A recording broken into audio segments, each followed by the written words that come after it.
Kevin Stefanski feels like his job may be on the line? I don't concern myself with outside type of things. But I'm committed to his development, just like all of our rookies. So we'll continue to focus on getting our guys better.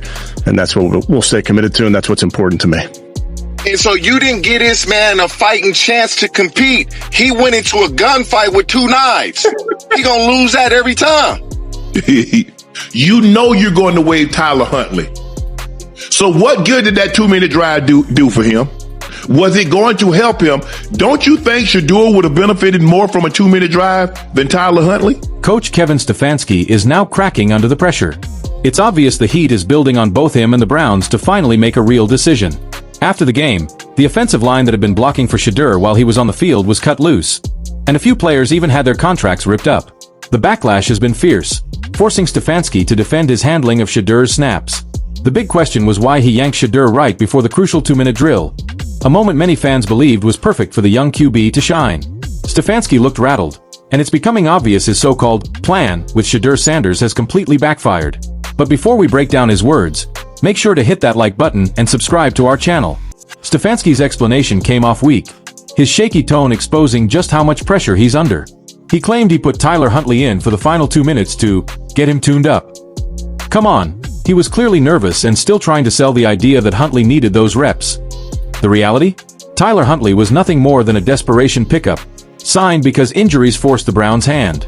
He's just a placeholder and nowhere near making this roster. Yet Stefanski still benched Shedeur to throw him in. The frustration in his voice says it all. He knows this move backfired, and the whole situation is spiraling out of control. And did you, I'm sure you kind of answered this last night, but why didn't you keep him in for the 2-minute, or why did you decide to take him out? Yeah, nothing more than decided to give Snoop. TJ Houshmandzadeh, a former Browns player, didn't hold back when blasting Kevin Stefanski's treatment of Shedeur Sanders. He flat out said that in all his years with the Browns, he's never seen a head coach openly act like he doesn't want his own quarterback to succeed. And yet, it looks like Stefanski has some kind of personal vendetta against Shedeur. TJ called the favoritism crystal clear and warned that if this is really the case, the Browns will be under massive pressure to finally cut ties with Stefanski before this turns into an even bigger disaster. The fans gonna be saying, Shedeur our quarterback. Shedeur should be our starter. Shedeur should be the guy that starts game 1, week 1. Look what he did. They didn't want that to happen. And I don't know what's going on with Kevin Stefanski. It's almost as if, and I don't even want to say this, but I'm going to say it anyway. And it definitely did. Stefanski's body language gives everything away. He looks like a man terrified of losing his job. TJ kept going, pointing out that this isn't the first time Shedeur Sanders has been treated unfairly. He reminded everyone how in the very first preseason game, Shedeur played nearly perfect football, yet Stefanski refused to give him a single word of praise. Now, after what went down yesterday, it feels like Stefanski is dead set on spinning the story to make it look like Shedeur is the problem. Almost as if he's desperate to prove the coaches were right all along and Shedeur was wrong. TJ even hinted that the whole thing feels like they've been setting Shedeur up to fail from day one. Hell, like when he played well the first game, he was so off-putting, like, oh yeah, well, we'll see what happens next. Like, he should, he played great, man. He exceeded our expectations. He didn't say none of that. And right. So to me, it's as if they want him to fail so they can justify doing what they want to do. And TJ's take was absolutely on point. Stefanski's bias has been obvious since the very first preseason game. Even though Shedeur Sanders lit it up with a performance that wowed everyone, Stefanski refused to acknowledge it. Instead, he brushed it off with vague lines about developing all the quarterbacks, completely ignoring Shedeur's breakout showing. It's obvious Stefanski never really wanted Shedeur to succeed in Cleveland. Now the spotlight is on Stefanski, who seems more focused on pushing Shedeur out of town. But the irony is brutal. Stefanski himself is now the one on the chopping block. The same coach who once refused to give Shedeur credit and unfairly criticized him is suddenly backtracking, claiming he'll now develop Shedeur Sanders. That desperate flip-flop makes it clear Stefanski feels the fire from the fans. And it's not just fans. Reporters and analysts are tearing into his decisions too. Emmanuel Eko even weighed in, arguing that by throwing Shedeur in with offensive players who weren't even roster-worthy, Stefanski deliberately set him up to fail. Eko nailed it, saying that even a legend like Tom Brady would have struggled in those conditions. With talent that weak around him, Shedeur's struggles were practically guaranteed. What a COVID year, So he gave everybody an extra year if you wanted it.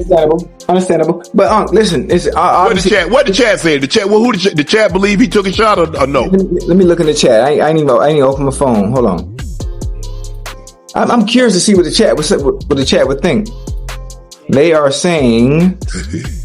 Ocho also warned that it's only a matter of time before the Browns' paid media critics start labeling Shedeur Sanders a bust, dismissing him as nothing more than a fifth-string quarterback. But he stressed that the real issue, the fact that Kevin Stefanski deliberately put Shedeur in a setup designed for failure, would likely be swept under the rug. Despite the backlash growing louder, Aiko argued this is part of a bigger plan to drag Shedeur down. It's obvious that some people care more about tearing him apart than actually acknowledging the real reasons behind his struggles. Aiko was absolutely right about Shedeur being set up to fail, but he underestimated how much heat Stefanski and the Browns would face. Fans aren't letting it slide. They're demanding the Browns fire Stefanski for what they see as blatant bias against Shedeur Sanders. The pressure is exploding, and it's becoming harder for the Browns to ignore.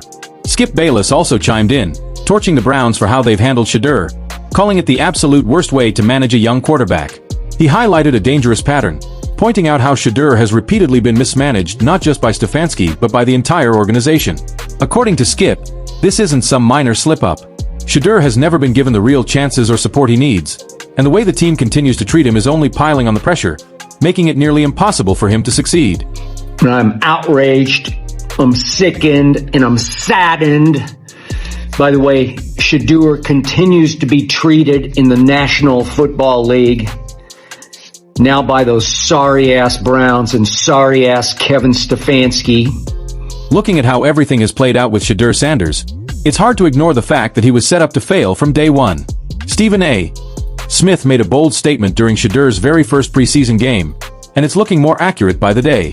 He flat out said the Browns were creating a situation where Shedeur couldn't succeed, and judging by what's happened since, it's tough to argue against him. From the lack of meaningful first-team reps to the suspicious play calling, it all looks like a plan designed to make Shedeur struggle. Garrett Bush also chimed in, saying Shedeur Sanders was never treated like a real priority for the Browns. He explained how Shedeur went above and beyond, staying late after practice, showing up early, and putting in extra work to prove himself. But even with all that effort, Kevin Stefanski clearly wasn't interested in giving him a fair shot. When they're at practice, Shedeur Sanders is not their priority. When he is at practice, he was staying hours beforehand, leaving hours later. Now fans are furious, openly calling for Stefanski to step down and blasting the way he's handled Shedeur's situation.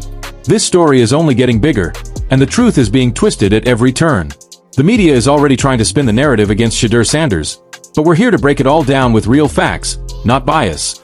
From the locker room politics to the decisions being made behind closed doors, every move matters, and every detail counts. Fans deserve the full story, not watered-down headlines.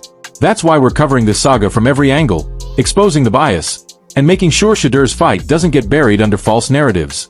If you want the real updates, the hidden truths, and the full breakdown of how this all plays out, then stay with us. Subscribe to our channel right now for the latest updates, exclusive insights, and complete coverage of the story as it unfolds.